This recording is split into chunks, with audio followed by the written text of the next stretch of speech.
This channel does not promote any violent, harmful, or illegal activities. All content provided by this channel is meant for an educational purpose only. রোববার দুপুরে রাজধানীর আগারগাঁওয়ে নির্বাচন কমিশনে আসন্ন ত্রয়োদশ জাতীয় সংসদ নির্বাচনকে সামনে রেখে ব্রাহ্মণবাড়িয়া ২ এবং ৩ সংসদীয় আসনের সীমানা পুনর্নির্ধারণের শুনানি চলছিল।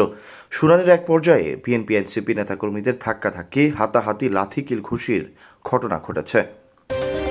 জাতীয় নাগরিক পার্টির যুগ্ম মুখ্য সংগঠক মোহাম্মদ আতাউল্লাহর অভিযোগ, শুনানি চলাকালে বিএনপির সাবেক সাংসদ রুমিন ফারহানা ও তার সঙ্গে থাকা দলীয় নেতাকর্মীরা মাটিতে ফেলে ফুটবলের মতো লাথি দিয়েছে। এজন্য তিনি বিএনপি নেত্রী রুমিন ফারহানার গ্রেফতার ও নির্বাচন কমিশনের পদত্যাগ দাবি করেন। কথাবার্তা, যুক্তিতর্ক তারা তুলে ধরেছে। আমি যখন শুনানিতে আমি কথা বলতে যাব, ওই মুহূর্তে রুমিন ফারহানা ওখানে গিয়ে আমাকে ধাক্কা মেরে ফেলে দেয় এবং তার কয়েকটা গুন্ডা বাহিনী নিয়ে আমাকে টেনে হিসড়ে পায়ের নিচে তারা ফুটবলের মতন আমাকে লাঠিপিটা করে। এবং এখানে নির্বাচন কমিশনার, প্রধান নির্বাচন কমিশনার উপস্থিত ছিল। আমি বলতে চাই, আমরা জীবন দিয়ে, রক্ত দিয়ে এই জুলাই বিপ্লবে আমরা নেতৃত্ব দিয়েছি, যখন এই নতুন বাংলাদেশ আমরা উপহার দিয়েছি। আজকে প্রধান নির্বাচন কমিশনের সামনে আমাকে যেভাবে পায়ের নিচে লাথি মারা হয়েছে, আমাকে যেভাবে পিটিয়ে আহত হয়েছে, আমার জামা কাপড় ছিঁড়ছে, এখানে সবাই দেখেছে। আপনারা, আমি বলতে চাই, এই বাংলাদেশের জন্য আমরা জীবন দেই নাই, রক্ত দিই নাই। আমরা চেয়েছিলাম এই বাংলাদেশে একটি গণতান্ত্রিক পরিবেশ থাকবে, এখানে সবাই তার যুক্তিতর্ক তুলে ধরবে। কিন্তু আমি আমার কথাই বলতে পারলাম না। প্রধান নির্বাচন কমিশনের সামনে যদি, এই নির্বাচন ভবনের সামনে যদি, নির্বাচন কমিশনের সামনে এত বড় একটি ন্যাক্কারজনক ঘটনা ঘটতে পারে, বাংলাদেশের ৫৬,০০০ বর্গমাইলে কোথায় আমাদের নিরাপত্তা নাই? আমি নিরাপত্তা চাই। এই নিরাপদ বাংলাদেশের জন্য আবু সাইদ মুগ্ধরা জীবন দিছে। আমাদেরকে অবশ্যই এই নিরাপদ পরিবেশ নিশ্চিত করতে হবে। আমি এর সুষ্ঠু বিচার চাচ্ছি। এর বিচার যদি না হয়, প্রধান নির্বাচন কমিশনের পদত্যাগ করতে হবে। জাতীয় নাগরিক পার্টির দক্ষিণাঞ্চল মুখ্য সংগঠক হাসনাত আব্দুল্লাহ এই ঘটনায় রুমিন ফারহানাকে বিএনপির আওয়ামী লীগ বিষয়ক সম্পাদক বলে অভিহিত করেন। তাকে শেখ হাসিনার মতো দিল্লি পাঠিয়ে দেওয়া হবে বলেও তিনি জানান। বাংলাদেশের মানুষ আবার কোনো মঞ্চস্থ নির্বাচনের দিকে যেতে চায় না, এবং বিএনপির আওয়ামী বিষয়ক সম্পাদক রয়েছেন অনেকেই, যারা আওয়ামী লীগ থেকে বেশি আওয়ামী লীগ। বিএনপির আওয়ামী লীগ বিষয়ক সম্পাদক যারা রয়েছেন, তাদের মধ্যে অন্যতম রুমিন ফারহানা, আওয়ামী লীগের সুবিধাভোগী, আওয়ামী লীগের ফ্ল্যাটভোগী, এবং যারা গুন্ডা দিয়ে নির্বাচন কমিশনকে ঠান্ডা করে দিতে চায়, যারা একটা প্রেসক্রিপটিভ ইলেকশনের দিকে আবার যেতে চায়। আমরা এই বিএনপির আওয়ামী বিষয়ক সম্পাদকদেরকে বলবো, আপনারা জনগণের পালসকে বুঝুন, ২৪ পরবর্তী জনগণের পালসকে বুঝুন, নতুবা আবার বাংলাদেশ সংকটের দিকে যাবে। এবং তাদের কারণেই আমরা বিশ্বাস করতে চাই, বিএনপি এখনো পর্যন্ত গুন্ডাতন্ত্র, তারা যেই বিএনপির এই ফজলু সাহেব, উনাকে এখনো পর্যন্ত আমরা সম্বোধন করছি, সম্মান দেখাচ্ছি, কিন্তু উনি যে ধরনের বক্তব্য দিচ্ছেন, এবং রুমিন ফারহানা যে ধরনের বক্তব্য দিচ্ছেন, যে ধরনের কার্যক্রম পরিচালনা করছেন, আমরা ধরে নিব এগুলো হচ্ছে বিএনপির হাই কমান্ডের ইনস্ট্রাকশন। এবং আজকের নির্বাচন কমিশনে যেই ঘটনাটি ঘটেছে, সেই বিষয়ে বিএনপি কি অবস্থান নেয়, সেটির প্রতি আমরা নজর রাখব। এবং পুলিশ ভাইরা যারা রয়েছেন, আমরা আপনাদের প্রতি আবেদন জানাবো, আপনারা দয়া করে ক্ষমতামুখী হওয়ার কোনো প্রয়োজন নাই। আপনারা দেখেছেন নির্বাচনের আগের রাতে যে ওসিরা, যে এসপিরা, যে পুলিশরা টাকা খেয়ে নির্বাচন করে দিয়েছে, আমির নির্বাচন করে দিয়েছে, তাদের আজকে পরিণতি কি হয়েছে। আপনারা জনগণের পক্ষে থাকেন, জনগণ আপনাদেরকে বাঁচাবে। কোন রাজনৈতিক দল আপনাদেরকে শেল্টার দিতে পারবে না।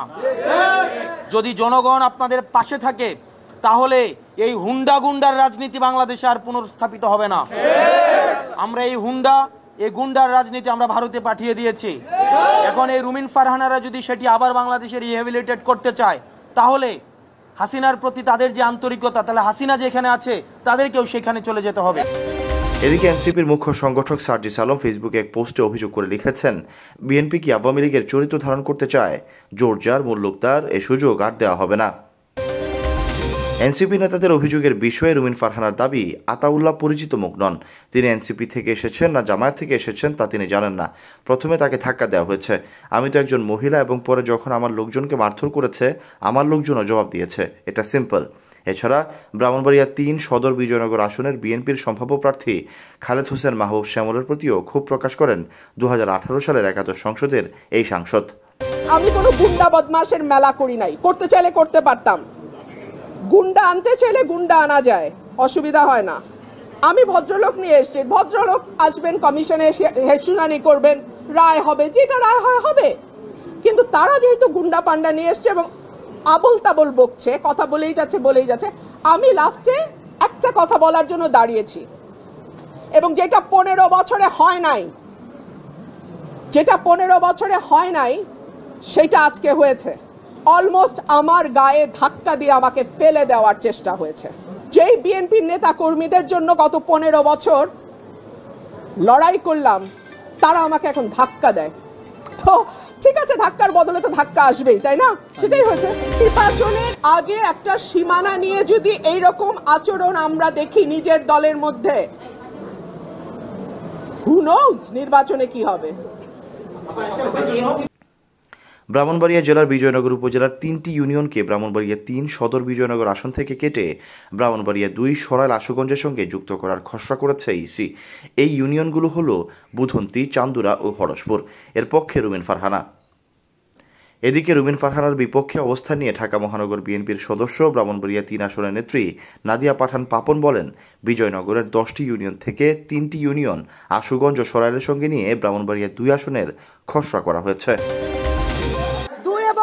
যে খসড়া বিন্যাস দেখানো হয়েছে, এখানে 3টা ইউনিয়নকে নেওয়া হয়েছে সরাইল এবং আশুগঞ্জে, 7টাকে রাখা হয়েছে আপনার সদর 3-এর সাথে।